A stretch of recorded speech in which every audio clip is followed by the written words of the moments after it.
Très chers compatriotes, l'heure est grave. L'heure est grave parce que les ennemis du Congo, soutenus par les États occidentaux, ont décidé d'accélérer leur plan de balkanisation contre notre patrie. Les M23, que l'ignoble Union africaine nomme opposition politico-militaire, avancent de plus en plus sur le terrain, piétinant notre souveraineté, pillant et massacrant nos populations. Raison pour laquelle notre mouvement, tout en dénonçant la lenteur avec laquelle le gouvernement agit pour déclarer la guerre officiellement au Rwanda, nous avons décidé de lancer rapidement l'opération Lumumba.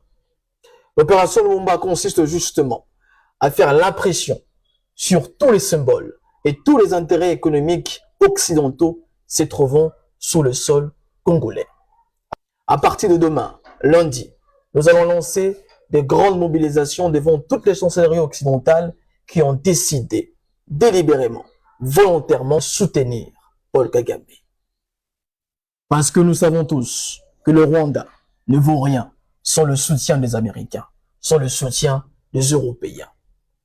Désormais, tout État occidental qui a décidé de soutenir financièrement, militairement le Rwanda est considéré comme entité hostile aux intérêts du peuple congolais.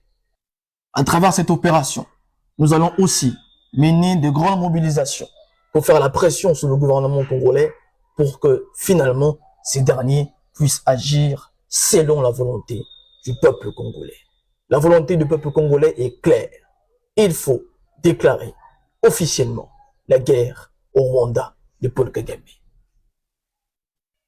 Il n'est plus question d'attendre des sanctions ou des condamnations venant des États occidentaux, parce que nous le savons tous que depuis 1994, ils sont complices de cette guerre qui, justement, a génocidé plus de 10 millions de Congolais. Très chers compatriotes, l'heure est au combat et à la résistance. Nous sommes nos propres héros. Aucun État ne viendra sauver le pays de Lumumba. Nous devons en prendre conscience. Il est plus que jamais temps de reconquérir la souveraineté congolaise pour exprimer notre volonté de puissance dans ce monde de rapports de force. Les ancêtres ont parlé.